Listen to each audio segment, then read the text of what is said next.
दिव्यदृक्साक्षी आदिकर्तारं कृपानिधे प्रणतक्लेशनाशाय अनन्ताय नमो नमः। अल्पज्ञोऽहं सर्वज्ञोऽहं सत्शरणं जुगलरूपं त्वं नमामि। भगवान श्री करुणासागर महाराज की जय। सत्यवल साहेब। आज तारीख 16 એપ્રિલ 2026 અને ગુરુવાર સાંજે 5 વાગે માના ઘરે કોપરસ્ટોન એરપોર્ટ સામે ગ્રંથ વિશ્વબ્રહ્મ વિધ્વંસ નિધિ ગ્રંથ સિદ્ધાંત પહેલો ચોપાઈ 15થી શરૂ કરશું. પહેલાં 14મી આપણે ગયા વખતે વાંચી હતી, એને એકવાર જોઈ લઈએ, પછી આગળ એનું પ્રાસ મળી જાય. ચોપાઈ 14. કોકીનું કરતન ચીન ઈન અદબદ જેહી અબલગ અનુભવ ઉગ્રગાદ સ્વાદ હોય ચીને મોહી મગ. કોકીનું કરતન ચીન ઈન અદબદ જેહી અબલગ અનુભવ ઉગ્રગાદ સ્વાદ હોય ચીને મોહી મગ. પરમ વિશેષ પરમશ્રેષ્ઠ કરુણાસાગર ભગવાન કહે છે કે હે જગતના આદિકારણ, કોઈ અત્યાર સુધી દુનિયાના ખરા કર્તાને જાણ્યા નથી, અને આ બાજુ નિર્ણય કર્યા વગર મતાંતરોના ભેદે કરીને ઈશ્વર પદ જાણવા કોઈ પામ્યા નથી. અહીં વિશેષ વાત કરે છે, મહાન પદ જાણવામાં પ્રખર અગાધ અનુભવ જોઈએ. મહાન પદ જે જાણવું હોય એમાં સામાન્ય અનુભવથી ચાલે નહીં, પ્રખર અગાધ અનુભવ જોઈએ. અને તેવો અનુભવ હશે તે જ સાવધ થઈને પછી એ સાવધાન હશે, જાગ્રત હશે, મારા જ્ઞાનના માર્ગમાં ગમન કરી શકશે. બીજા કોઈ અહીંયા આ પ્રવેશ નથી, કે પ્રવેશ વર્જિત છે. પ્રવેશ માટે એની કીધું મહાન પદ છે એટલે પ્રખર અનુભવ, પ્રખર અગાધ અનુભવ, અને એ જેને હશે તે સાવધ થશે પાછો, અને એ જ્ઞાન માર્ગમાં ગમન કરી શકશે. આ માર્ગ જ્ઞાન છે. અહીંયા ઉપાસનાનો કોઈ બીજો માર્ગ નથી, સમજણ છે એ જ માર્ગ છે. અને જેમાં ઉપાસનાના બીજા માર્ગો કર્મકાંડ આ તે હોય નહીં, એની અંદર જ્ઞાનની અંદર બહુ ઊંડાણથી જાગૃતિ રાખવી પડે. કર્મકાંડની અંદર એટલી જાગૃતિ નથી રહેતી, તો અહીંયા તો પૂર્ણ જાગૃત જ રહેવું પડે છે. એટલે તમે જાગ્રત રહેશો તો હું તમને જે વાત કહું છું એ સમજાશે, એવું કહે છે અહીંયા. કે આ એટલો ગહન વિષય છે કે જેને ઝીણામાં ઝીણું જન્મ પહેલાંની વાતો અનુભવવાની, મૃત્યુ પછીનો અનુભવ કરવાનો, અને જન્મ થયા પછી પાછા આપણા સ્વરૂપે રહેવાનું, શરીરે નહીં થઈ જવાનું, એટલું જાગ્રત રહેવાનું. જન્મ થયા પછી શરીર ભાવ થઈ ગયો છે આપણો દેહ ભાવ, એ ભાવને પણ જન્મ થયા પછી પણ એ દેહ ભાવ ન આપણી અંદર ઘૂસે. દેહમાં રહેવા છતાં દેહમાં આપણે ઘૂસીએ, દેહ આપણામાં ન ઘૂસવો જોઈએ, ભાવમાં, સમજણમાં. એટલી સમજ બાકી જેની થઈ જાય એ દેહથી અલગ થાય, નકર અલગ થઈ શકે નહીં, નકર દેહના ભાવની અંદર ચોટ્યું રહે. આ દેહ ભાવ જ્યાં સુધી જતો નથી, એટલે એની કીધું ઉગ્ર અનુભવ જોઈશે આમાં. સામાન્ય અનુભવથી પ્રખર ઉગ્ર સામાન્ય અનુભવથી થશે નહીં, કારણ કે તમારે જવાનું છે અંકુરમાં, અને પછી પાછું શરીર છોડશો ત્યારે તે અંકુરી જે ગતિ છે એને લઈને જ જવાનું છે ઉપર, ભાલ તિલકની ગતિથી જ તે. તો પછી આવ્યા અંકુરમાં ને જવાનું અંકુરની ગતિ લઈને, અવિગત ગતિમાં, અવિગત અંકુરમાં. તો આ અંકુરી ગતિ છે એ તો જન્મ પહેલાંની અને જન્મ પછીની છે, દેહની ગતિ અત્યારની છે. તો આ દેહની ગતિમાંય આપણે જુદું જ રહેતા શીખવાનું, આપણે અંકુરી ગતિમાં જ રહેવાનું એમ. તો એવો આ માર્ગ છે કે અમારા માર્ગ ઉપર ચાલવા માટે કોણ છે કે આટલો જેને અનુભવ સાવધ હશે, સાવધાન નહીં હોય તો જઈ નહીં શકે. કે આ માર્ગ જ આવો છે. 15મી ચોપાઈ અહીંથી હવે શરૂ થાય છે. जब कोई धरे अंदेश आद्य तेरी जग नहीं जाइत, होता नहीं किनु कोई किम पायित जब कोई धरे अंदेश आज एहि जग नहीं जाइत होता नहीं कीनु कोई काय की तुम किम पायित। અહીંયા બે રીતે વાત કરી છે. ચોપાઈનું જે ગુજરાતી છે એને પહેલાં હું નથી વાંચતો, આમાં પછી વાંચીશું. જબ કોઈ ધરે અંદેશ, જો આમાં મેં જે ઉપર વાત કરી છે આ ઉગ્ર અનુભવ, અને એ છે એ અગાધ ઉગ્ર પ્રખર અનુભવ, એ કોઈ એમાં કોઈ શંકા કરશે, સંશય કરશે તો એ માર્ગ એટલે આદ્ય એ જગ નહીં જાય, તો આ જગતમાંથી છૂટો પડશે નહીં, આદ્ય વસ્તુ છે એને પ્રાપ્ત કરી શકશે નહીં. જબ કોઈ ધરે અંદેશ, હું જે વાત કરું છું કે આવો ઉગ્ર અનુભવ ના તેને શું બધી કલ્પનાઓ છે તમારી, કે શબ્દો વાપર્યા કરો છો એમ કોઈ કહે કે આ બધા તમને આવડી ગયેલા છે, કે પ્રખર ને અગાધ ને અનુભવ ને સાવધ ને જ્ઞાન ને એ બધું તમે છે, એ બધા એવા શબ્દો છે કે શબ્દોની અંદર અમે અંજાઈ જાય, એટલે એ તમે શું કે એ બધા શબ્દો વાપરીને અમને હું આ બધી વસ્તુ સાચી છે એવું એમ, એવો તમે કોઈ એવો બુદ્ધિશાળી માણસ સામે મારી અરે તર્ક કરે કે, અને એમાં મારા વિશે સંશય ઉત્પન્ન કરે, શંકા ઉત્પન્ન કરે, તો આદ્ય એ જગ નહીં જાય, એ આ જગતમાંથી પછી નીકળી નહીં શકે, કે 84 લાખ યોનિમાં ફર્યા કરશે, કાળ અને ગુણની અંદરથી બહાર નહીં નીકળી શકે. આવી વાત કરીશ પહેલાં એની. હુતા નહીં કીનું કોઈ તાય કી તુમ કિમ પાઈ, પાછું મને એમ કહે છે કે કોઈ હતું નહીં અને એ વસ્તુ તમે કહો છો હું તો બધાની આગળ છું, બધી વસ્તુ હું જાણું છું નહીં, તો તમે એ કેમ પ્રાપ્ત કર્યું? તમે કેવી રીતે જાણ્યું? તમે તો કહો છો કે કોઈ હતું જ નહીં, તો તમે ક્યાંથી હતા? અને તો અનુભવ ક્યાંથી કર્યો તમે? આવું પાછું કહે છે. તો એને સામેવાળો મને કે આવું કોઈ કહે તો એને જવાનો માર્ગ જ નથી, તો પછી સામે પાછો સંશય કરે છે કે અમે અમારી જેવા તમે છો, કે તમે કેમ જાણ્યું એમ? પણ કોઈ વૈજ્ઞાનિક બેઠો હોય ને બધા લોકલ ઓલા ડબ્બાની અંદર બેઠો હોય, તો વૈજ્ઞાનિક જે જાણતો હોય એ સામાન્ય જે ભરવાડ ને ખેતીવાડીવાળો ખેડૂત ને એ બધા ત્યાં ઊભા હોય, મજૂર ને એ એની સાથે જ ઊભા હોય, તો એ કંઈ એ નથી જાણી શકતા. જે મજૂરી કામ કરતો એ કંઈ મોટા જે 20-25 કિલોમીટરના જે બ્રિજ બને છે એ કેમ બનતા છે એના વિશે કાંઈ જાણી નથી શકતો, એ તો એનો એન્જિનિયર જાણે છે, એ માણસ જેવો જ છે. આને બે આંખ, કાન, નાક, હાથ, પગ, મોઢું, લીવર, જે કિડની બની, પણ સમજ જુદી છે એની બેયની.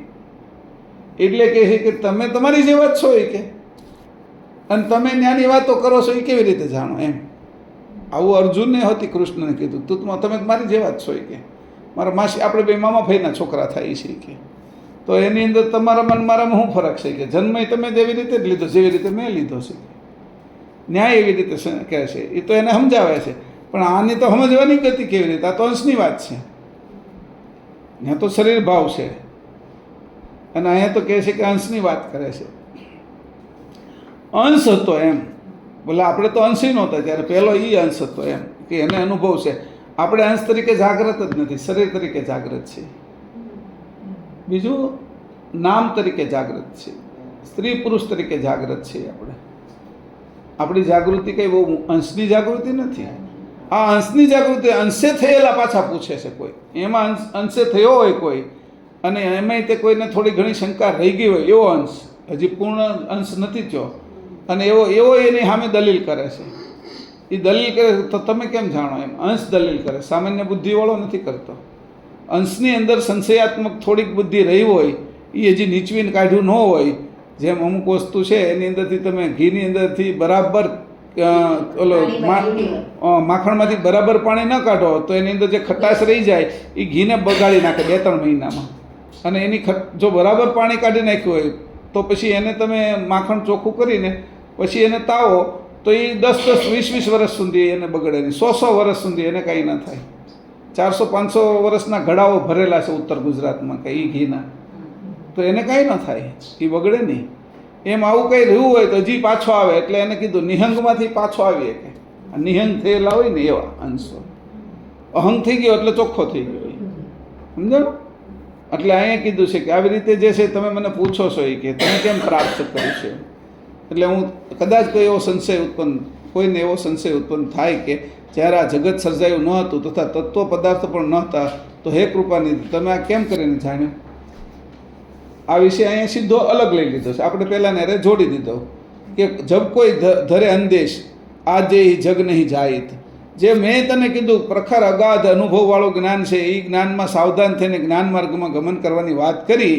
એમાં જો તું શંકા કરીશ કે એની અંદર તું સંશય લાવીશ તો તું આ જગતમાંથી છૂટો નહીં પડી શકે, તું તારા ઘાટમાંથી છૂટો નહીં પડી શકે કે તારા દેહ ભાવ જ નહીં મટે, નામ ભાવ જ નહીં મટે, તારા લિંગ ભાવ જ નહીં મટે સ્ત્રી પુરુષના. તો એ નહીં મટે તો તું કેવી રીતે છૂટો પડીશ અહીંથી? આ બધા ભાવો મટી જાય તો તું અંશ થા અને ચોખ્ખો અંશ થા તો તને પછી આ શંકાઓ ન રહે. એટલે તું નક્કી થઈને શંકા ન રહે ને એટલે નક્કી થઈને માણસ કરે. ખોટું હતી નક્કી થઈને કરે. પછી શંકા એને કોઈ નથી, મરી જવાય તૈયાર હોય ત્રાસવાદીઓ કે મારા ધર્મ માટે અલ્લાહ માટે મરી જવું છે અને મારવા માટે તૈયાર હોય. કારણ કે એને હવે શંકા નથી રહી, જે છે એ શંકા કાઢી નાખીએ. એ ખોટા માર્ગે શંકા નથી રહી એને. આપણે સાચા માર્ગે જઈએ છીએ ત્યાં શંકા રહેશે. એ ખોટા માર્ગે પશુ જેવું જે હતા એ પશુમાંથી બની ગયા ને એને મક્કમ કરી નાખ્યા, એકદમ દ્રઢ કરી નાખ્યા. નાના છોકરા હોય ને ત્યારથી તે મદ્રેસાની અંદર એમ અલ્લાહ માટે કાપી કેમ નાખવાનું, મારી કેમ નાખવાનું એવું જ પહેલેથી શીખવાડે. 3-4 વર્ષનું બાળક હોય ને ત્યારથી જ તે. એટલે એના મગજની અંદર કુમળા મનની અંદર જ તે એવું વાવી દેવામાં આવે. પછી એને બસ આ બધા કાફીર જ છે કે આને મારી જ નાખવાના હોય, એ મુસલમાન જ છે, બાકી કોઈ છે નહીં. એવું એને ખોટું જડ શીખવાડી દીધું. તો એના માટે મરવા ને મારવા માટે તૈયાર થઈ જાય. જડતા માટે એટલું કરે તો તું તો હું તને સમજીને આ વસ્તુ કરું છું, તો તને કેમ શંકા રહે? એટલે સમજણમાં તને શંકા રહેશે અને જડતામાં શંકા નથી રહેતી. એટલે તું પથ્થરના ભગવાનને એટલે માને છે, તને એમાં શંકા નથી. કે તારી સામે સાચા ભગવાન પરમગુરુ આવીને ઊભા રહે તો તને શંકા થવાની છે કે એને આ પરમગુરુ તો હાલતા ચાલતા છે, ખાતા પીતા છે, ઓલા કાંઈ ખાતા નથી, ધરીને પાછું આપે છે. મુકુટ પહેરાવો આ તે એ કાંઈ હલતા નથી, હલે નહીં ને અને એમનો કાંઈ ખાઈ પીવે નહીં ને એવા તને ભગવાન ગમે છે જળ. તારી સામે કોઈ સાચા પરમગુરુ સાચા કૈવલ કરતા આવીને ઊભા રહે તો તું તો કાંઈ માની જ ન શકે. તને ક્યાંથી ખબર પડે કે તને જ્યાં જડતા કેવી થઈ ગઈ છે કે જડતામાં સ્થિરતા આવી તને અને ચેતનતામાં અસ્થિરતા. જો તો ખરા તારી હાલત જડતામાં સ્થિરતા. આ લોકોને બધાને મુસલમાનોને જડતામાં સ્થિરતા અને ચેતનતામાં અસ્થિરતા. અને આપણે બધા એ જ કરીએ છીએ. કારણ કે યુગનો એક ધર્મ હોય અને એ યુગના ધર્મમાંથી બહાર નીકળવું હોય તો ચેતનતામાં શંકા કરવાની જરૂરિયાત નથી એમ કીધું. એકવાર તું આ બરાબર જાણી લે અને પછી તું ચેતન છો એ તને ખબર પડી ગઈ, તત્વથી તું જુદો છો, આ બધી ગતિની ખબર પડી ગઈ, ઘાટથી જુદો છો, ગુણથી જુદો છો, કાળથી, આદ્ય શક્તિથી, પ્રાણથી તું જુદો છો, એ તને ખબર પડી ગઈ. પછી તે નક્કી કરી નાખ્યું. પછી હું કામ ઘાટ ભાવે રહેશે? પછી તારે ઘાટ ભાવે રહેવાનું કારણ શું છે? ઘાટ ભાવ તો તારી અંદરથી નીકળી જવો જોઈએ. હવે મને ઘાટ ભાવનો કોઈ અનુભવ નથી જોતો. હવે મને અંશભાવનો જ અનુભવ જોઈશ. ઘાટમાં રહીને કરીશું, ઘાટ સાધન તરીકે એનો ઉપયોગ કરીશ. અને એ આ સાધન મને નહીં ચોટે ને હું આ સાધનને નહીં ચોટું, એવા અલગ રહીશું. પાણીની જેમ કમળ રહે એમ, પાણીમાં જેમ કમળ રહે એવી રીતે અમે રહીશું. આવો જેને અભ્યાસ છે એને જ માટે કહું છું. આ કેટલી એ ઝીરી વાતો છે, કેટલી જડતા છે એની અંદર એકતા થઈ ગઈ છે અને ચૈતન્યતાની અંદરથી એકતા છૂટી ગઈ છે. તો કે આવી રીતે જે છે એને ક્યારેય છે એ સાચી વસ્તુ સમજાવવાની નથી. એટલે હંમેશા સંશયો રહ્યા કરશે, શંકાઓ રહેશે. હાવ જડ છે નહીં નથી રહેતા શંકાઓ, અને જે હાવ ચેતન છે એની શંકા નથી રહેતી. આ વચ્ચેનો શંકાવાળો છે. એટલે પેલું યુદ્ધને આગળ રાતે હોતા હતા બધાએ કુરુક્ષેત્રના. એટલે ભીમય નાખોરા ઢળતો હતો, મસ્ત મજાનો હોતો હતો. અને એક પછી કૃષ્ણ જે હતો એ તે મસ્ત મજાના હોતા હતા. અર્જુનના રૂમમાં જઈને જોવે છે પહેલાં, એના કક્ષમાં જઈને, તો અર્જુન આટા મારે છે કે સંશય હવે પછી દૂર થવાના છે એના. કાલે ગીતા કહે છે ને ત્યાર પછી હજી સંશયમાં છે. ભીમને પૂછેલા આટલો બધો ઘોરે છે કે કાલ હવારમાં યુદ્ધ છે. એ તો કાલ હવારમાં છે નહીં કે અત્યારે હું પડી છે, અત્યારે હું વાદે નહીં કે એ જડ એટલો સમજાણું કે મારે કાલ હવારમાં છે નહીં કે. તો કૃષ્ણને જઈને પૂછે કે તમે એટલા બધા હોતા કાલ યુદ્ધ છે, એ યુદ્ધ લડવાવાળા તો બીજા છે નહીં કે મને હું વાદે કે મારો જે કામ છે એ તો મને ખબર છે, જે સમયે જે કરવાનું છે એના માટે મારે કાંઈ જાગવાની જરૂરિયાત નથી એમ. એટલે આ બાજુનું જાગવાનું, ઊંઘનું. તો અર્જુનને પૂછે એટલે તું કેમ જાગે છે? એ કે ઊંઘ આવી જોઈ નહીં કે અમે આ દાદા ને મામા ને માસા ગુરુ ને આ ને તે બધું લડવાનું, આ બાજુ મારા પક્ષમાં છોકરાઓ બધું એને દેખાવા મળ્યું. અભિમન્યુ દેખાય પોતાનો દીકરો, 5 છોકરાએ દેખાય દ્રૌપદીના, એ આ બધા લડવાના, એ બધાની અંદર મોહ, ઓલામાં મોહ, બે બાજુ મોહ જ તે દેખાય. એને ક્યાંથી ઊંઘ આવે? એટલે એ વચ્ચેવાળો આ તકલીફમાં હોય છે એમ, સમજાણું? એને સંશય જ હોય છે નકરા, અને એ જ સંશયો જે રાતના થયેલા ને એ જ સવારમાં પ્રગટ થયા પાછા. ભીમને કાંઈ પ્રશ્ન જ નહોતા, એ કે કેવો એટલે ગદા ઠોકી જ દઉં કે મારી જ દેવાનું છે, કે આપણે કાંઈ કરવાનું જ નથી. ત્રાસવાદીને જેમ કે એમ જ તે આટી જ જાવ કે એક ગાયન કે એક માથામાં મારું તો કે ભોંયરામ ભૂમિમાં નાખી દઉં, ભોંયમાં કરી નાખો કે જમીનમાં ખાલી દઉં કે 6 ફૂટ અંદર નાખી દો એમ. એટલે એટલી બધી પેલી અને પહેલાંને કૃષ્ણને એ કે ક્યાં માથાકૂટ જ છે, કે આ તો બધું મરી ગયેલું છે, અને પહેલેથી જ સમજાતું હતું આ ક્યાં કોઈ જીવે છે, કે આમાં કોઈને પેલું છે જ ને. એટલે એ તો એ જ રીતે કામ કરતા થશે. આ જે રાતે નહોતો હું તો ને એ પાછો દિવસે જાગ્યો ને તેને દિવસે તે હોતી સંશય જ આવ્યા. વચ્ચે ઊભો રાખ્યો ને તે કે ઓહો હું કેમ ગાંડી પડી ગયું, ધ્રુજવા મળ્યો, પછી પરસેવે રેબજબ થઈ ગયો, બેસી ગયો. હવે આ સંશય, કે અહીંયા સંશયની વાત કરી કે આમાં તમે જો મારી ઉપર આ બધામાં સંશય કરશો તો આવી જ તમારી હાલત થશે. અહીંયા એ રીતે કે છે તો ધાર્મિક અર્જુન, કોઈનું ખોટું ખાધું નથી, કોઈનું ખોટું પીધું નથી, કોઈને યાર અન્યાય નથી કર્યો. અર્જુને જે કર્યું છે એ નિર્મળતાથી ધર્મને સાજે એવું કર્યું છે, પણ સુધર્મમાં તો હજી જઈએ કે એમ નથી. અહીંયા તો સુધર્મની વાત ચાલે છે, કે સસુજની વાત ચાલે છે. ઓલો અસુજ હતી, ઓલી સૂજ હતી, આ તો સસુજ છે. આમાં કેવી રીતે? આમાં મારે જો હું કોઈ પણ પ્રકારની શંકા કરું એટલે હું ફસાઈ જાઉં. શંકા કરવાનું કારણ જ નથી અહીંયા. જાણ્યા પછી મુસલમાનની જેમ નહીં. હા, એ તો એમાં એને ઠોકી દીધું છે નાનપણથી, અને એમાં ભરી દીધું છે. ખોટું ભરી દો તો ખોટું ભરાય. આ તો સમજાય છે, તત્વો દરેક કામ કરે એ સમજાય છે. પ્રાણની વાતની ખબર પડે છે, ઘાટની ખબર પડે છે, સપનાની વાતો તરત ખબર પડે છે, અનુભવ થાય છે. આમાં કંઈ બીજું કંઈ ચમત્કારની જરૂર નથી. આ 10 ઇન્દ્રિયના અનુભવ થાય. એકવાર કંઈક બધી ચામડી છે ને, ઓલું જોવે, ઓલું સાંભળે, ઓલું સ્વાદ લે, ઓલું સુગંધ લે. આ ચામડીના એટલા પ્રકાર કર્યા, આ વાળના એટલા પ્રકાર કર્યા, પાપણ મોટી જ ન થાય ને દાઢી રોજ મોટી થાય. આનું શું? આ જોવા જેવી જીભને ગમે એટલી ચીકણી કરો તો ચીકણી જ ન થાય ને બાકીને બધા અંગ ચીકણા થાય. આ બધું વિચાર કરતા તો એ અનુભવ થાય છે કે આ ચમત્કાર શું કેવો? આ ચમત્કાર આનાથી મોટો શું ચમત્કાર હોય? એક અંકુરમાંથી મનુષ્ય બનાવી દેવો, આનાથી મોટો શું ચમત્કાર હોય દુનિયામાં?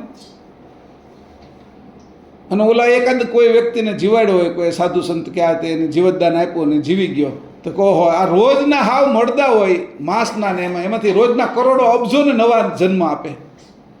માંસ જ હોય ન કરવું, હાડકાન માંસ ને એ બધું ભર્યું હોય, એમાં બધાને જીવન આપે. પશુ પક્ષી જીવ જંતુ મનુષ્યને બધાને એમાંથી રોજના કરોડો ઉત્પન્ન કરે.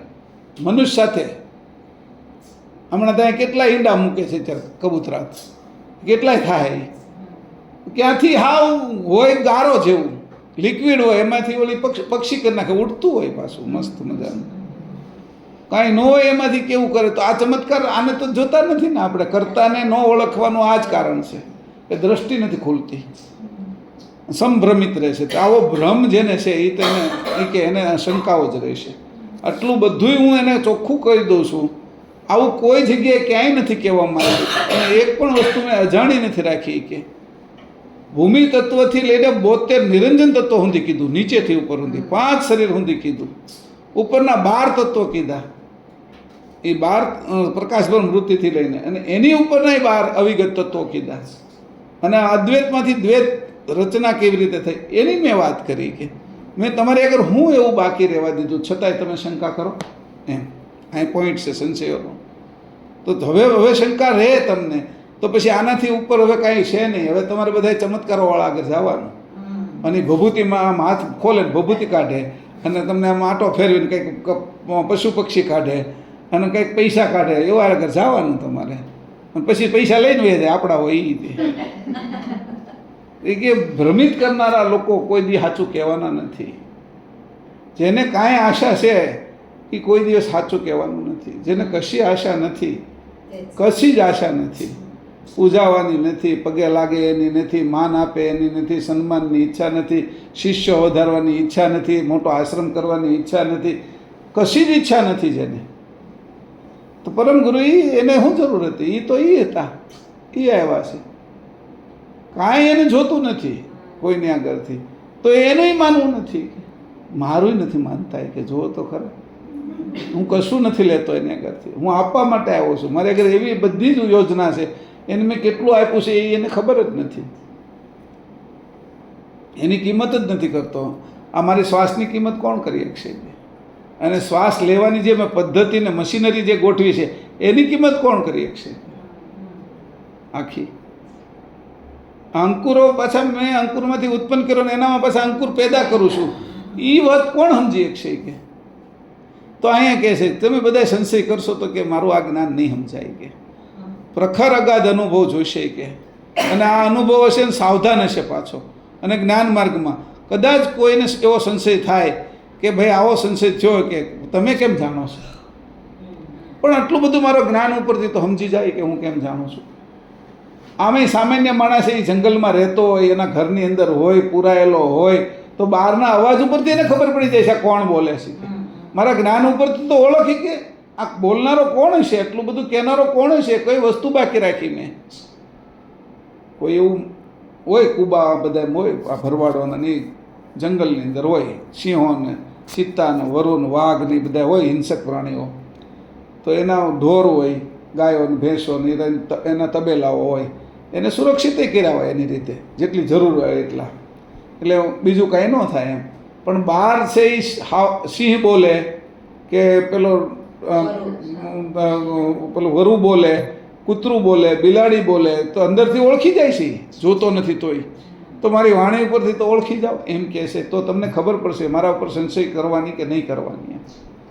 એટલે વાણી મારી કેવી છે કે હું મૂકીને હું જવાનો છું. વાણી પેલો જે સિંહ મૂકે છે, સિંહ કાંઈ આવે એની પહેલાં તો એનો અવાજ આવે છે, અહીંયા કૂતરું આવે એની પહેલાં તો અવાજ આવે છે એનો, શિયાળિયું ન્યા રોવે છે તો એનો અવાજ અહીંયા આવે છે, ગામમાં ખેતરમાં રોતું હોય ને શિયાળિયું, એનો અવાજ આવે ગામની અંદર. એટલે ગામના લોકો સાવધાન, એને ખબર પડી જાય કે શિયાળિયા રોવે છે, કાંઈક તકલીફ હોય, કાં ટાઢ હશે. હે હા, તો આવતા આ બધું જંગલ જેવું છે. એટલે એ જે આવે તો એની ખબર પડી જાય કે આપણે ઘરમાં છીએ પણ અવાજની ઓળખી જાય. એમ પરમ ગુરુ કહે છે કે મારું આ જે મેં 18 ગ્રંથ લખ્યા છે એમાં જે મેં જ્ઞાન ભર્યું છે એના આધારે તો મને ઓળખો, અને એના આધારે મને ઓળખશો તો તમે તમને ઓળખશો. કે મારા હાટું નથી કહેતો, મને ઓળખો એને અરે મારે કાંઈ નહીં, હું તો તમને આ મારા જ્ઞાનથી તમે તમને ઓળખો એની મારે વાત કરવી છે.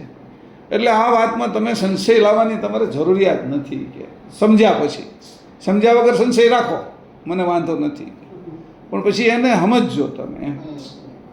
અહીંયા કહે છે એક રૂપિયા તમે આ કેમ કરીને જાણ્યું, પાછો મને કહે છે કે તમે આ તત્વો નહોતા, કાંઈ હતું નહીં, તમે કેમ જાણ્યું? એ કે એટલે પછી અહીંયા એને એનોય જવાબ આપે છે.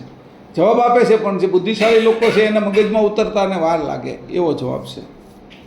ચોપાઈ 16 કરતા કરત કી આદ્ય મહાદ્ય મોઈ અંશ ઉપાયિત તબ તે લહુ અનાદ્ય આદ્ય જેહી અંત સહાયિત. કરતા કરત કી આદ્ય મહાદ્ય મોઈ અંશ ઉપાયિત તબ તે લહુ અનાદ્ય આદ્ય જેહી અંત સહાયિત.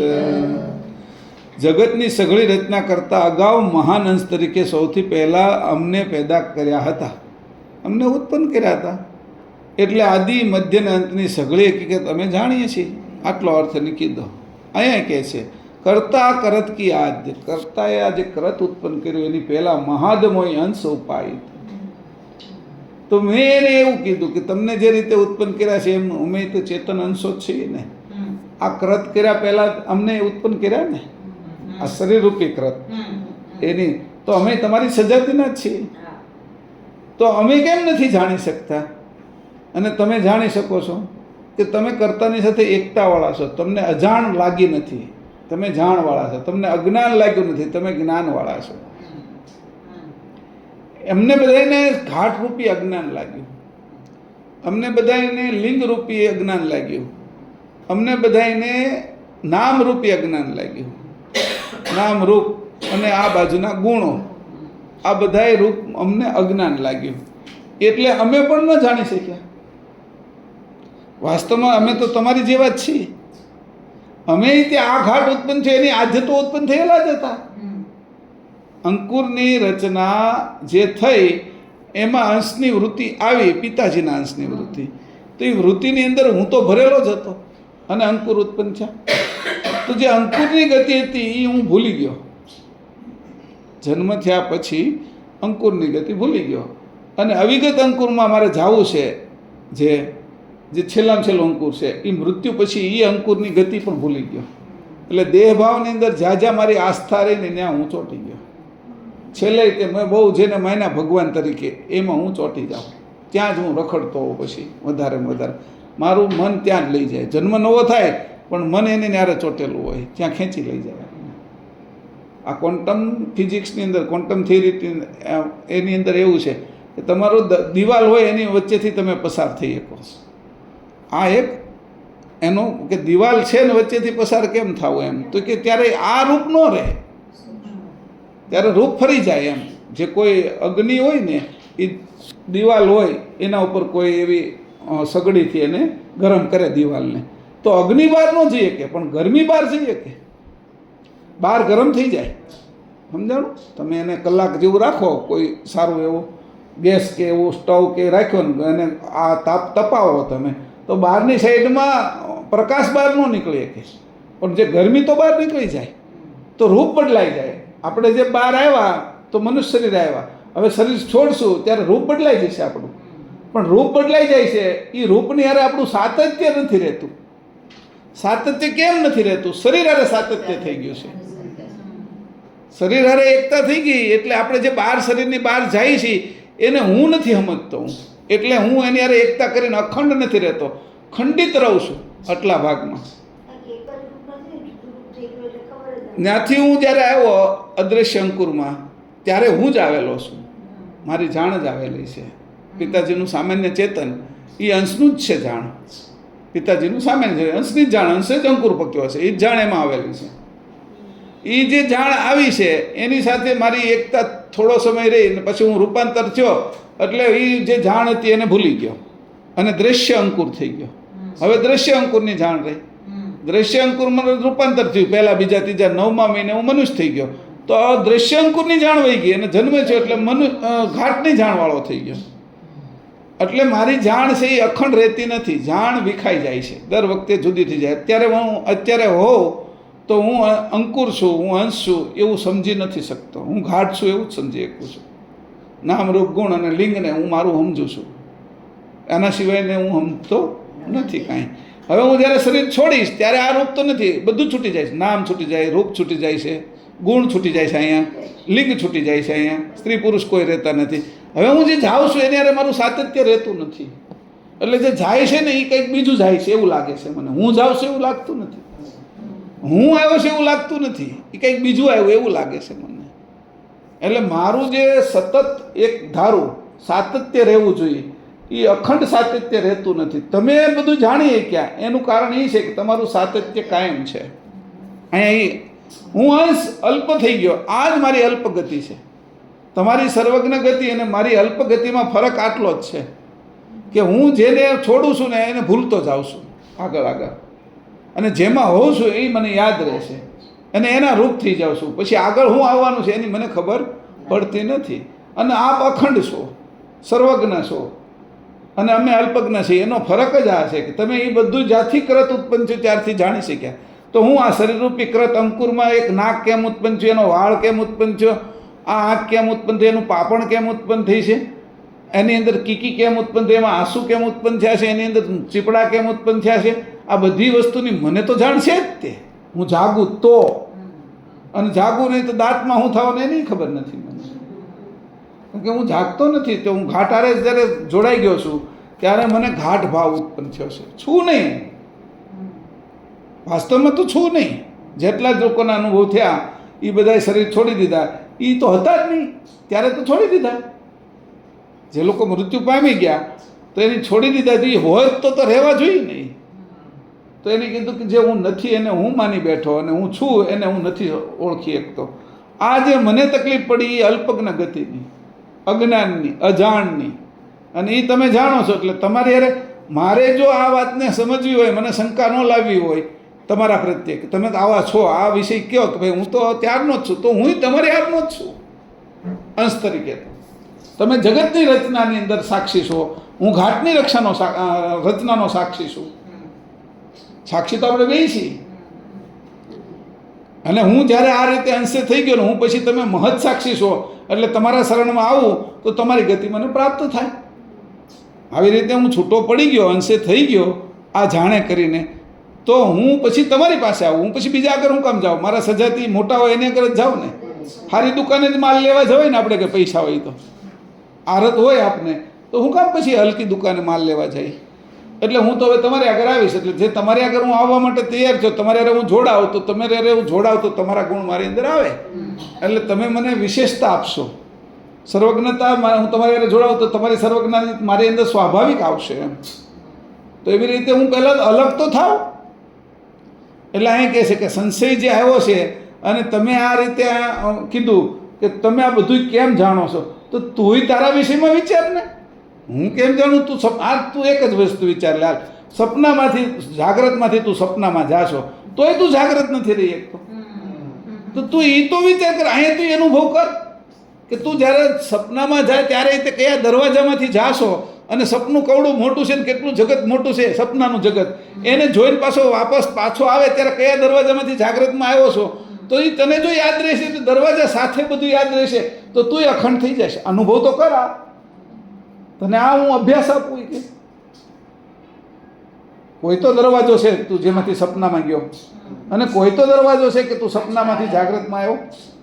કોઈ એવી જગ્યા તો છે જ્યાંથી ગયો તું. શ્વાસ હતી તેના દરવાજાથી જ આવે છે, આ દ્રષ્ટિ તે એના દરવાજાથી જ આવે છે, સુગંધ એના દરવાજાથી જ આવે છે, શબ્દ એના દરવાજાથી જ નીકળે છે, મુખમાંથી જાય છે એના દરવાજાથી જ તે. આ બધાના દરવાજા છે. સંતાનો હોય તે એના લિંગ યોનિના દરવાજાથી જ આવ્યા છે, મળ હોય તે એના દરવાજાથી આવે છે, નખે એના દરવાજામાંથી આવે. દરવાજા વગર કોઈ આવતું નથી. તો તું વિચાર કર ને, તું દરવાજાની અંદર તું જાશ બીજી બાજુમાં, તો દરવાજામાં તને પલટો શું લાગી જાય છે? તું તને હું ભૂલી જાશો? એ દરવાજાનો વિચાર કર ને તું.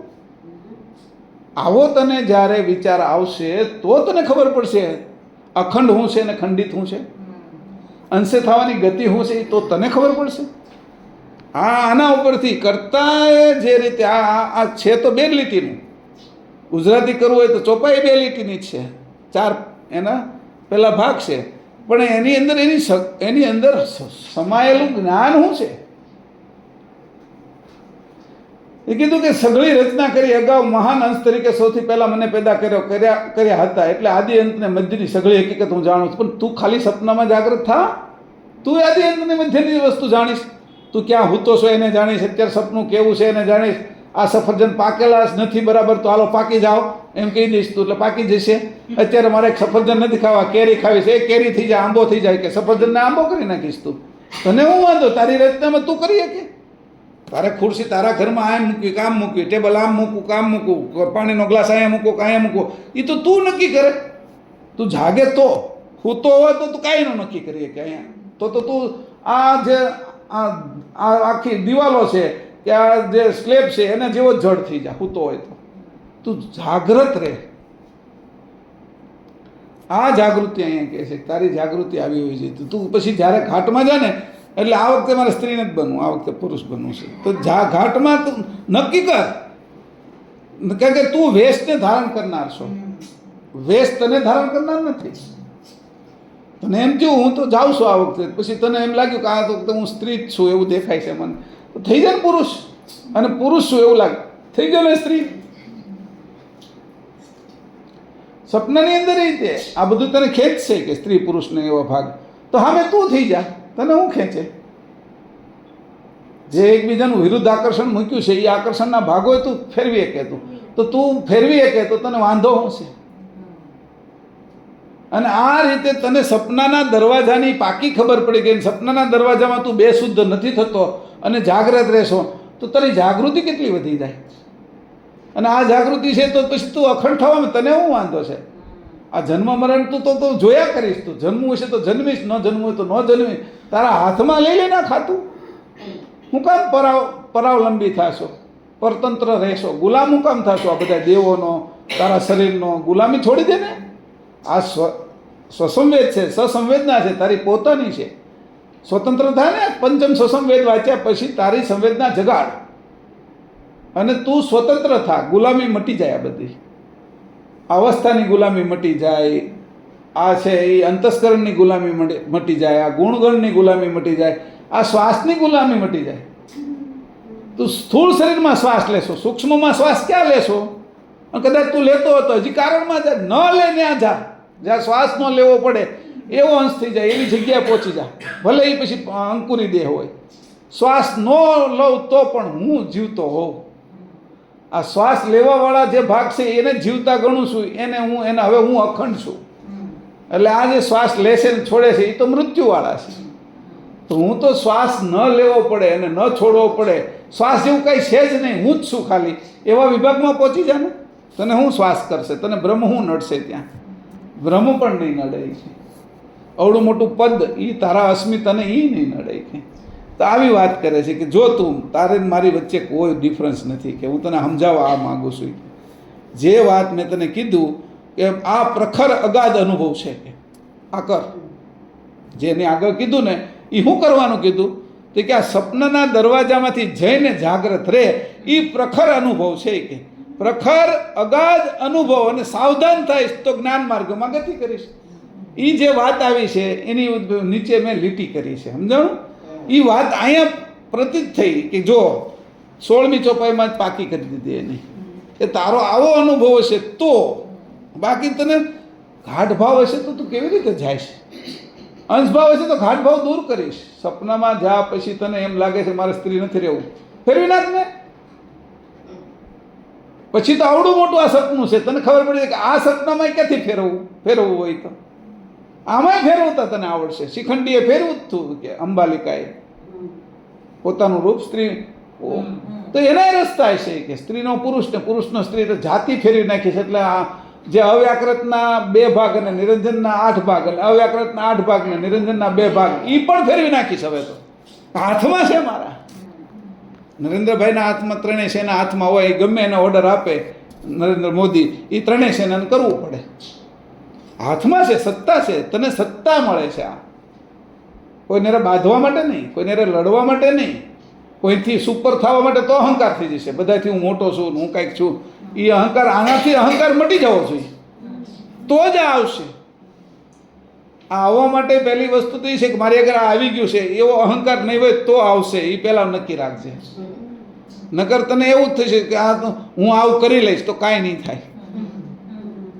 તારા મનમાં જો અસ્મિ હશે તો નહીં થાય. આ તો અસ્તિત્વની વાત છે, આ સમજની વાત છે, આ જડતાની વાત નથી. આ તો સરસ મજાની સમજવાળી ગતિની વાત છે. એટલે અહીં કહે છે કે તું આવી રીતે થા. તને હું જે કહું છું એનો આ જ અનુભવ છે, કે પ્રખર અગાધ અનુભવ, સાવધાન થઈને જ્ઞાન માર્ગમાં ગમન કર. એ આ જ છે. કે તું અત્યારે મર્યા પછી ગમન કરવાની હવે હું વાત નથી કરતો તને. તું સપનામાં જ હવે જો, જાગતો બેઠો હિંચકો ખાતો પીતો સંદાસ જાતો, ગમે ત્યાં તું જાગ્રત. તને ખબર, વિચાર આવ્યો એટલે તરત ખબર પડી જાય કે હું કયા દરવાજામાંથી નીકળ્યો. અને આ સપનું લાગ્યું, વિચાર આવે એટલે દરવાજામાંથી તું નીકળો. પછી કોઈ વસ્તુ નથી, એમને ઊંઘ આવવા મળે તો સમજી લેવાનું કે હવે સુસુપ્તિ લાગી છે એટલે હું બીજા દરવાજામાંથી નીકળું. હું દરવાજામાંથી નીકળું એટલે મને ખબર હોવી જોઈએ. અવસ્થા ફરે, પ્રાણ ઉપર અવસ્થા ફરે છે, શ્વાસ જે હાલે છે એના આધારે અવસ્થા ફરે છે. આપણને ખબર છે, પરમ ગુરુ બધું સમજાવ્યું છે. અને એને જોઈ લેવાનું 2-3 વાર, પછી એનો અનુભવ કરવાનો. એક વાત જાણી નથી રહેતી, આ અવસ્થા કેમ ફરે છે, અવસ્થાનો પલટો કેમ લાગે છે. એને એના માટે એને કીધું કે ક્યાં લાગે છે, એ પ્રાણની અંદર કઈ પેલું ફરે છે. આ જાગ્રતનો પ્રાણ છે ભૂમિ તત્વનો, આ છે એ જળ તત્વનો. હા, તો એ કેવી રીતે એની વચ્ચે શું લાગે છે? કુંભસ્થ અવસ્થા લાગે છે, અજ્ઞાન કાળ લાગે છે, પછી અચત ગણ લાગે છે. તો આ 3 વસ્તુ કેમ લાગે છે? એમાં હું સાવધાન. થોડો સમય તકલીફ પડશે, મારી ઊંઘ જ નથી આવતી, ના તે ને એવું બધું થાય, પણ તારા લાવીને શું કરવી છે? ઊંઘ તો ઘણી આવી ગઈ હવે. કેટલાય જન્મથી ઊંઘ જ છો ને તને, તું ક્યાં જાગ્યો છો? એટલે હું તને જાગવાની વાત કરું છું. તો અહીંયા આ વાત છે, આ ઝીણી વાત છે, સમજવાની વાત છે અને અનુભવ કરવાની વાત છે. તને એક વસ્તુ આપી, તું હાલતા ચાલતા સપનમાં ન જા, અને જા તો તને વાંધો નથી, તું સપનામાં પણ જોયે વિચારોમાં ગયો છો એ તું જોઈને પાછો હોવો જોઈએ, તું જાગ્રત. ત્યાં ઊંઘમાં જા તો પણ તું જાગ્રત, કામ કરવા જા તોય તું જાગ્રત. જાગૃતિ તારી છૂટતી નથી. આવો અભ્યાસ કરી લે. આ મનુષ્ય શરીરમાં થાય છે, પશુ થાય સ્ત્રી નહીં થાય, એની મારી ગેરંટી છે. અને મનુષ્ય શરીરમાં રીતે તું જો મક્કમ થાયશ અને તું મારો આશ્રય લઈશ કે મારે આ પરમ ગુરુના આશ્રયથી આ કરવું છે, પરમ ગુરુના અને એના શરણમાં રહીને કરવું છે, એટલે તને પરમ ગુરુની જાણની મદદ મળશે.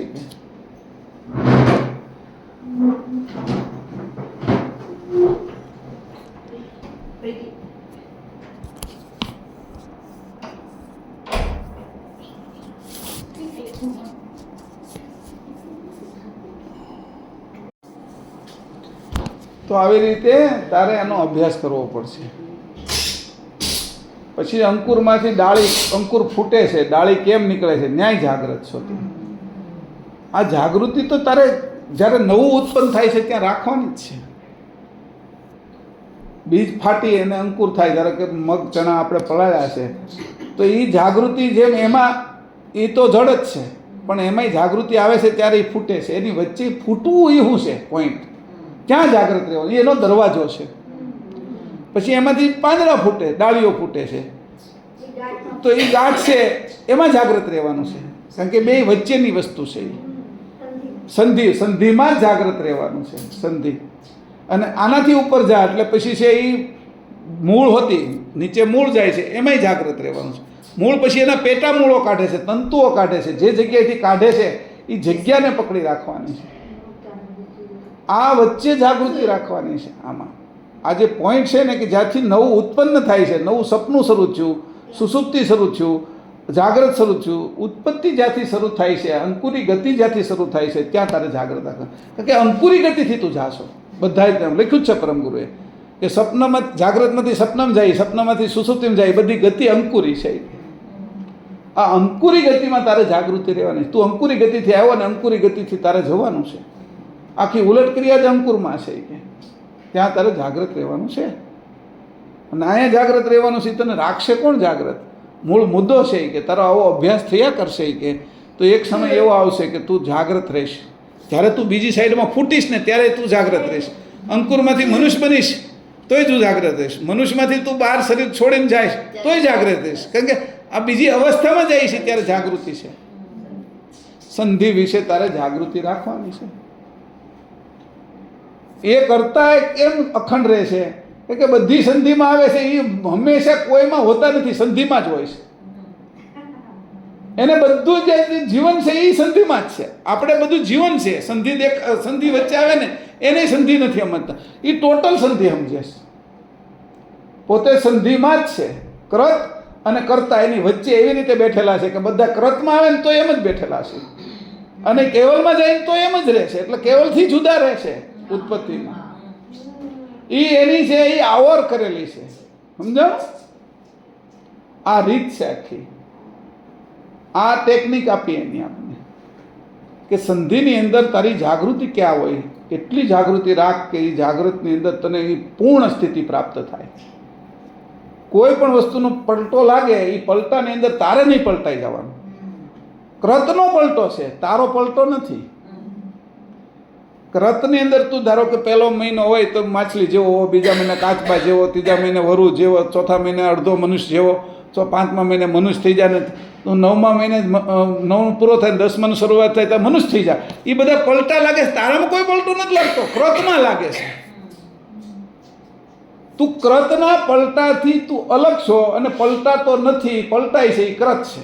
હવે તું આમાંથી પછી શેષવ થઈ ગયો, પછી કિશોર થઈ ગયો, યુવાન થઈ ગયો, પ્રૌઢ થઈ ગયો, વૃદ્ધ થઈ ગયો, મૃત્યુ થયું, તો બધા પલટા તો કૃતમાં છે, તારામાં પલટો જ નથી ને. બધી સંધિની અંદર તો બધી સંધિમાં જ છો એમ સમજતું. પછી 24 કલાક સંધિમાં હોય. કરતા કેવલ હંમેશા કરત અને કર્તાની પરમ ગુરુ કરત અને કર્તાની સંધિ વિશે જ રહે છે. એ અહીંયા આવ્યા તો એ કરત અને કર્તાની સંધિમાં જ છે.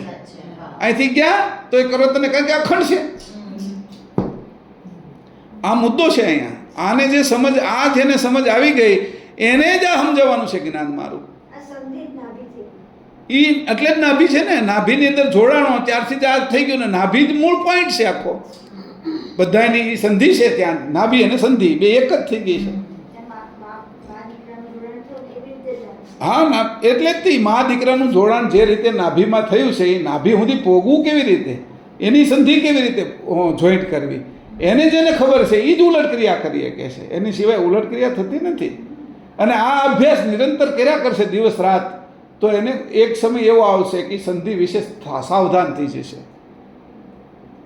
આ ઈડા પિંગળાની સુષ્મણા એ સંધિ, જમણી આંખને ડાબી આંખની આ આજ્ઞાચક્ર છે એ સંધિ, ઓહંગ સોહંગ એની સંધિ અહીંયા 3 સંધિઓ તો અહીંયા ભેગી થઈ છે.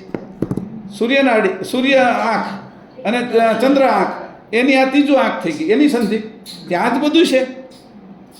આ સૂર્યનાડી ચંદ્રનાડી આ બેની સંધિ એ અહીંયા થઈ ગઈ. એ થઈ ગઈ. અને ત્રીજી સંધિ આ જે ઉપરનો માર્ગ સોહંગ અને આ ગયો ઓહંગ એની સંધિ અહીંયા 3 સંધિ થઈ ગઈ. એ ત્રિધારું છે. એ બે આવી જ ગઈ ને, આ પુરુષ પ્રકૃતિ આવી જ ગઈ ને. સોહંગ અને ઓહંગ એ બે આવી ગયું. એનું પોઈન્ટ ત્રિધારું 3 ધાર છે એની. 3 ધાર છે. એક ઈડા પિંગળાની અને સુષ્મણા ધાર, એક જમણી આંખ ને ડાબી આંખ એની ત્રીજી આંખ ધાર, અને એક ઓહંગ અને સોહંગની વચ્ચેથી નિહંગની ધાર. આ નિહંગ ઓહંગ સોહંગની વચ્ચે એક નિહંગ છે એની 3 ધાર છે. ઈડા પિંગળા અને સુષ્મણા એની એક. આ સૂર્ય જમણી આંખ અને ડાબી ચંદ્ર આંખ એની આ આજ્ઞા ચક્ર એટલે ત્રીજી આંખ, એટલે એને કીધું અદ્રશ્ય આંખ. આપણે એને શું કહીએ છીએ? ત્રીજું નેત્ર. આ ત્રીજું નેત્ર, એ ત્રીજું નેત્ર એ બીજી ધાર. અને ચોથી ધાર છે ત્રિધાર. 3 ધાર થઈ છે. તો ઓહંગ અને સોહંગ એની વચ્ચે નિહંગ છે. એને એમાંથી અહંગમાં જવાય છે અને એમાંથી પોતે આપનપૂર્વક અંશે થવાય છે. આ વૃત્તિ થઈ જાય એટલે આ 3 ધાર અહીંયા છે. એ જ 3 ધાર લિંગ અને યોનિની અંદર છે. પાછી એને આ જે છે એના ભીતર તિલક કીધું, ઓલાને અભ્યંતર તિલક કીધું. અને અંશ અંશીની જે વૃત્તિ છે એને પાર તિલક કીધું. ન્યાય 3 ધાર છે પોતાની કર્તાની અને કૃતમાંથી જે અંદરથી હંસ ગતિ લઈને આવ્યો એ ગતિ. આ 3 ધારને જે જાણી જાય છે એને જ ભાલ તિલકની ખબર પડે છે. ભાલ તિલકની બાકીના કોઈને ખબર નથી પડતી. એ તો લાલ અને પીળું કરી અને અણીવાળું કરીને લગાડી દે છે બધા. એકેયને જાણતા નથી સાચા ભાલ તિલકને. એટલે ખોટાના આધારે ઊભા રહ્યા આ લોકો. જે પેલું કર્યું ને રામાયણનું શૂટિંગ કર્યું એમાં જે ગદાઓ હોય એ કાંઈ લોખંડની ન હોય, એ રૂની ગદાઓ હોય, મારે જોરથી. અને તલવારો હોય એ બધી કાંઈ પ્લાસ્ટિકની તલવારો હોય. એને એવી ચમકતી બનાવી સાચું આપને લાગે. લોહી કાંઈ લોહી ન હોય, એ તો કંકુ હોય. એટલે આ બધું ખોટું હોય એમ. સાચી વસ્તુ આ ખોટી. એવી રીતે ઉપરનું ભાલ તિલક ખાલી ખોટું ભાલ તિલક છે એમ મારું કહેવું છે. એમાં સાચું નથી. સાચું ભાલ તિલક તો કોઈ સમજનારા હોય એના હાથમાં આવે. એ ગદા તો ભીમના હાથમાં સાચી હોય. એ તલવાર તો છે એ કોઈ સુરવીર હોય મહારાણા પ્રતાપ જેવા એના હાથમાં હોય સાચી તલવારો. આ કાંઈ બધાના હાથમાં ન હોય. બાકી તો બધું એમને હાલ્યા કરતું હોય કચકડાનું. એમ આ બધું આ તો સંપ્રદાયની નિશાની છે. તારી ક્યાં નિશાની છે? તારી નિશાની તો તને સંપ્રદાયથી પાર કરી નાખવાની છે. તો અહીં વિષય આવો છે કે આ અનુભવ તું કર. આ અનુભવની અંદર તું જા. નિરંતર જાગ્રત રહે. અંતર વગર જાગ્રત રહેવું એનું નામ નિરંતર. કેવલ કર્તાની સાથે પરમ ગુરુ અંતર વગર જાગ્રત હતા. એ નિરંતર હતા. મુદ્દાઓ છે, આ શબ્દો છે, આ વાક્યો છે, એ ગજબના છે. કર્તા કેવલ સાથે પરમ ગુરુ એકમેક હતા. એનો અર્થ હતો કે નિરંતર હતા. અંતર વગર એનું નામ નિરંતર. આવી રીતે હું કેમ ન રહું નિરંતર? એ એના પતિ હારે નિરંતર છે, કેવલ સાથે એને પતિ માન્યા છે, એની હારે પ્રેમ કરે છે, એની હારે પ્રીત કરે છે, એની હારે હેત છે, પ્રેત, એના કારણે એનું આકર્ષણ રહે છે. સમજાણું? એ આકર્ષણ એની કીધું એ જ પતિવ્રતા ધર્મ આપણે પરમ ગુરુ માનવાનો છે. એ પતિ તરીકે જ્યારે માની ત્યારે એનું આકર્ષણ રહે, નકર આકર્ષણ ના રહે. આપણને આકર્ષણ છૂટી જાય. અને એ પતિ કેવા? તરોતાજા. એ તાજા ને તાજા જ હોય, રોજ નવા. એ જ પતિ, પણ પતિ નવા જ હોય. જેમ આને નવા ફૂલ આવે છે, છોડી નહીં, પણ એની જાણ રોજ નવી હોય. એવા નવી જાણવાળા પતિ, સજાણ પતિ. એ સજાણ પતિ છે એ હંસના થાય તો અખંડ વૃત્તિ આપણી એની હારે જોડાઈ જાય. તો કે તમે કે અહીં પેલું કીધું કે આ કૃતની પહેલા આદ્યમાં મને હંધાઈથી મહદઅંશ તરીકે ઉત્પન્ન કર્યો. તબતે લહુ અનાધાદ જેહી અંત સહાયિત. હું એટલા માટે આ બધું જ જાણું છું. પણ હું એ જ છું ને, હું નથી જાણતો. એ અલ્પગતિમાં આવ્યો, એ તમારી તકલીફ છે. પણ હવે હું તમને પતિ માનું છું ને, હું તમારા શરણમાં આવ્યો છું ને. હવે હું તમારાથી ક્યાં આગળ? તમે કરતા રહે એક છો તો મારે તમારી યારે એકતા હું કામ છોડવું? હવે મારી તમારી યારે એવી એકતા રાખું કે જેથી કરીને મને આ કાંઈ અડે જ નહીં. જેમ તમે સંધિ વિશે અહીં આવો તોય સંધિમાં જ રહો છો, જાઓ તોય સંધિમાં રહો, ન્યા આવો તોય સંધિમાં, તોય કેવલ કરતામાં ભળતા નથી. આ બધું ભલે ગમે એવું હોય, હંકેલી લે તોય તમે ન હંકેલાવા જોઈએ. આવી રીત તમને આવડી ગઈ છે. એ રીત કેવલને ન ખબર પડે એવી રીતે પરમ ગુરુને આવડી જાય. માને ખબર ન પડી આ ઓવર કેમ કરી લેશે મારું બાળક, મામા જ રહે તોય. એ બાળક હોશિયાર કેટલું કે એની પોતે ઓવર કરી લીધો, જુદું રહે. નકર તો બધા એના જ અંગો હતા, છતાં એ અંગ તરીકે વિકાસ પામી ગયું ને પોતે સ્વતંત્ર થઈ ગયું. એવી હોશિયારી જે પરમહંસની હશે એ પરખહંસ થઈ જશે. એમાંથી જે પરમહંસ, આવા બધામાંથી કોઈ એકાદો નીકળી શકશે. કેટલાય પરમહંસોમાંથી આમાંથી કોઈ એકાદો નીકળી શકશે. પરમગુરુ કેટલાય થાય ને એમાંથી કહું છું. આ કોણ આમાં જઈ શકશે? તો અહીંયા એ વાત કરી છે. આના આધારે મેં તમને સમજાવ્યું છે. 17મી ચોપાઈ છેલ્લી વાંચી લઈ. ખુદ કે ઉર અંદેશ ભેજન હમકુ ભવ સાગર તેહી મતલબ કે કાજ કિએ હુઈ અંશ ઉજાગર. ખુદ કે ઉર અંદેશ ભેજ હમકુ ભવ સાગર તેહી મતલબ કે કાજ કિએ મોઈ અંશ ઉજાગર.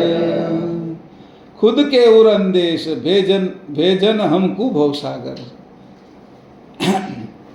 ખુદ કે ઉર અંદેશ, જે મારા અંશો છે એની અંદર જે સંશય આવ્યો છે, જે એની અંદર શંકાઓ થઈ છે, એ શંકાઓ કેના કારણે થઈ છે? ભેજન હમકુ ભવસાગર. એ જેના કારણે થઈ છે એ કારણને દૂર કરવા હું આ ભવસાગરમાં આવ્યો છું. જેના કારણે શંકાઓ ઉત્પન્ન થઈ, અંશોને જે સંશયો ઉત્પન્ન થયા છે અને એ ભવની ભેગો ભળી ગયો છે, એ અલગ નથી રહી શકતો. એનું કારણ શું છે? એ જે કારણ છે એને હું દૂર કરવા આવ્યો છું. સંશય ન થાય, શંકાઓ ન જાય એવું હું એને એમાંથી દૂર કરવા માટે હું આવ્યો છું. એના કારણ શું હતા? કે પોતે પોતાની ઘાટમાં, ઇન્દ્રિયોની અંદર, અંતસ્કરણની અંદર, ગુણગણની અંદર, શક્તિ, આ બધી માન્યતા કૃતના દેવોની અંદર એ ફસાઈ ગયો. કૃતના સંપ્રદાયોમાં ફસાઈ ગયો. આંખનો સંપ્રદાય, નાકનો સંપ્રદાય, કાનનો, આ બહારના સંપ્રદાયની હું વાત જ નથી કરતો. પછી તો એ બહાર આવ્યો, ઘાટ ભાવે બીજામાં ફસાણો, એનો આમાં ફસાણો એટલે એમાં ફસાણો ને. અહીંયા ઘાટથી, આંખથી જુદો રહેતા શીખ્યો હોત ને આંખથી જોતા શીખ્યો હોત તો કેવી મજા આવે. કાનથી અલગ રહે અને કાનથી સાંભળતો હોત ખાલી, હા, સાધન તરીકે આપણે કેમ ફોનથી સાંભળીએ છીએ એમ કાનને સાધન રાખ્યા હોત તને હું વાંધો હતો. પણ કાન ભેગો ભળી ગયો.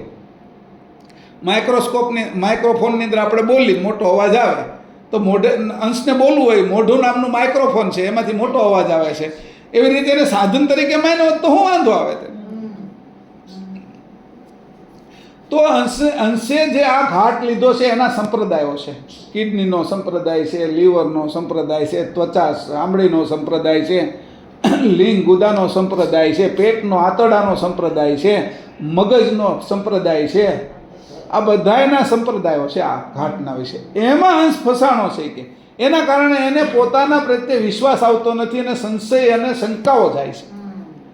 આ જે સંપ્રદાયમાં ફસાયો છે ભવ, આ મારું શરીર ભવ છે, પછી આમાં ફસાણો એટલે કોઈ વળી બીજા સંપ્રદાયમાં, ત્રીજા કોઈ શૈવમાં, કોઈ વૈષ્ણવમાં, કોઈ શક્તિમાં, કોઈ સૂર્ય સંપ્રદાયમાં, અમે સૂર્યવંશી છીએ, કોઈ વળી ચંદ્રવંશી છે એનામાં સંપ્રદાયમાં ફસાય. અનેક પ્રકારના, કોઈ ખ્રિસ્તી છે, કોઈ મુસલમાન છે, કોઈ પારસી છે, બધા સંપ્રદાયો અલગ છે. એ ઘાટ ફસાય છે. અંશ તો આ સંપ્રદાયમાં ફસાણો છે. આ સંપ્રદાયમાં અંશ ફસાણો ને એટલે ઘાટ પછી ઓલામાં આ બુદ્ધિ પછી એને જેવી થઈ ગઈ એટલે આ બાકીના બાહ્ય જે સંપ્રદાયો હાલે છે ને એમાં ફસાઈ જાય છે. અને એ બધા જડતાવાળા છે, કોઈ ચેતન ગતિવાળો છે જ નહીં. કૃતની ઉપાસના જ કરે છે બધા. કૃષ્ણ કૃતના છે એની ઉપાસના કરે છે બધા, રામ કૃતના છે એની ઉપાસના કરે. હા, એની સામાજિક રીતે ઉપાસના કરે કે એમાંથી ગુણ હોય એ શીખવા માટે, સમાજમાં રહેવા માટે તો બરોબર છે. પણ જ્યારે અંશની ઉપાસના કરે પછી સમાજના ગુણો તેની મેળે આવી જાય. એ તો રામ અને કૃષ્ણ ઉપરના ગુણો આવે એની અંદર. એ તો હારામારું કારણ પૂર્ણ જાગ્રત છે, પૂર્ણ જાગ્રત છે, એને તો સમજાય હારા ગુણો આવે ને, એની જેવા ગુણ કોને હોય. એટલે કહે છે કે આ બધા સંપ્રદાયમાં જે કારણથી ફસાણો, જેને કારણથી એને શંકાઓ આવી, જેને સંશય, એ કારણને દૂર કરવા માટે ભવમાં મને મોકલ્યો છે.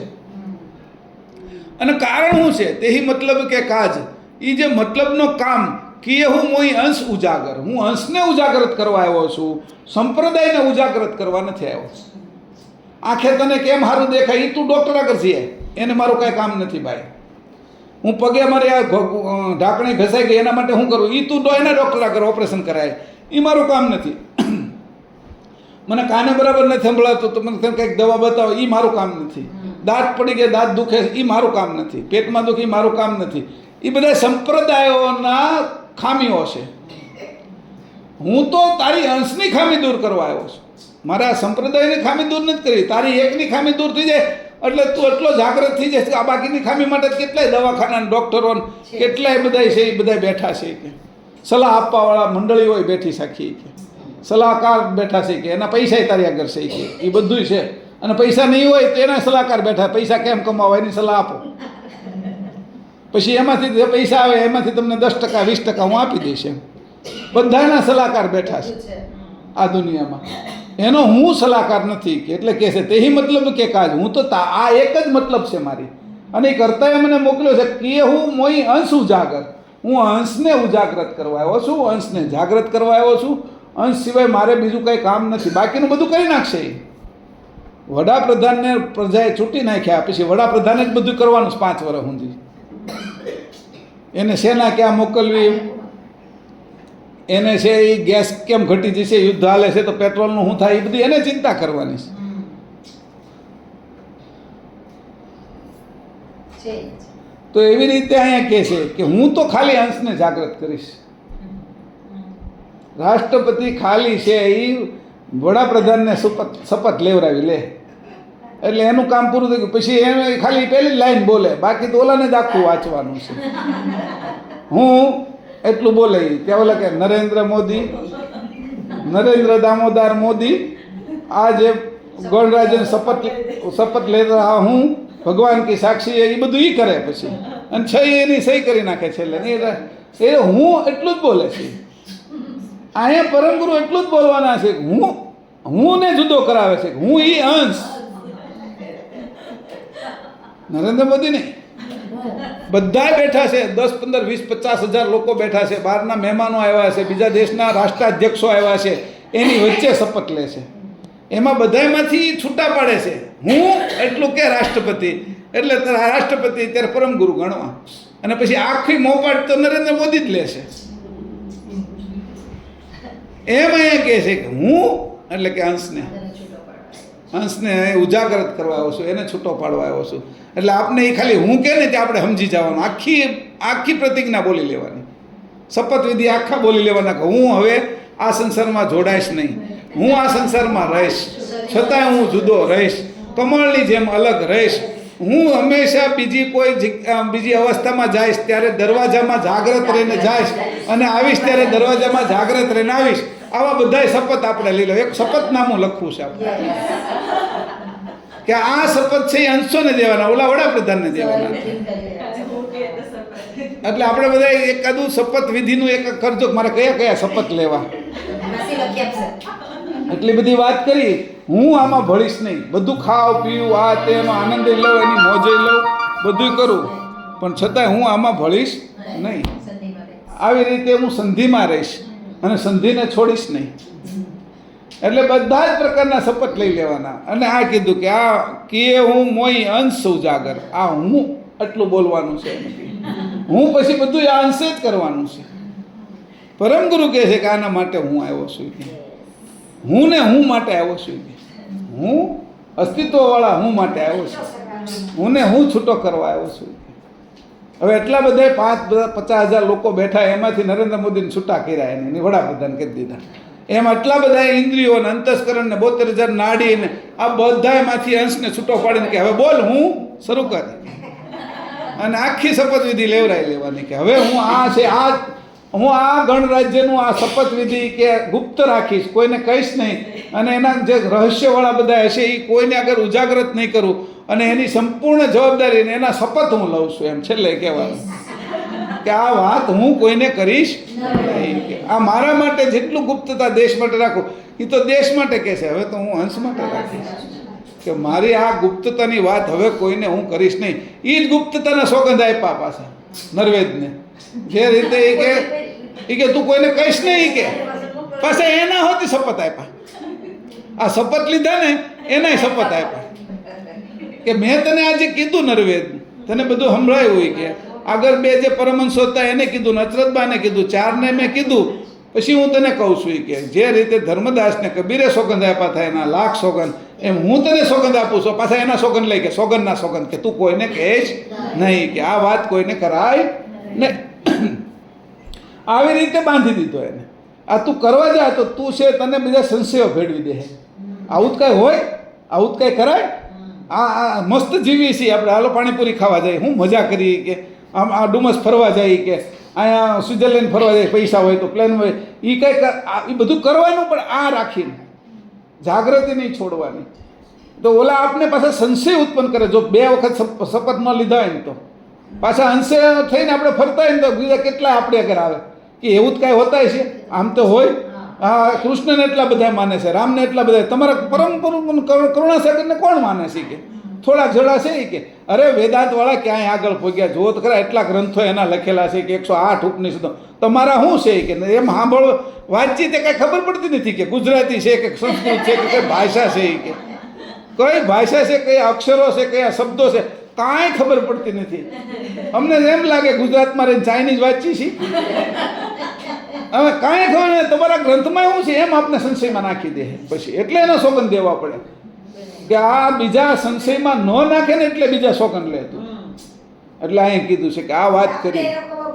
હા, આપણે એની અંદર ભળી જાય. હા, સારું, રામને બહુ માને હોય કે કૃષ્ણ નથી કે જન્માષ્ટમી અમારા આખું કે કેમ્પસ છે એ બધું પેલી મટકી લગાડે, પેલું ખાવા પીવાનું. કૃષ્ણને કેટલા પ્રકારના રાસ ગરબા લે, કેટલું કૃષ્ણ રામના વખતે તો અમે કેટલું બધું કરીએ છીએ.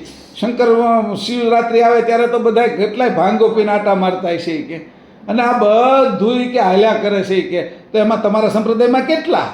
પણ અમારે તો એમ કહેવાય અમે તમે બધા તમે બહુ સારું કામ કરો, માટી પથ્થર પણ હીરા કેટલા એમ કહી આ દુનિયામાં. આપણે એને કહેવું પડે.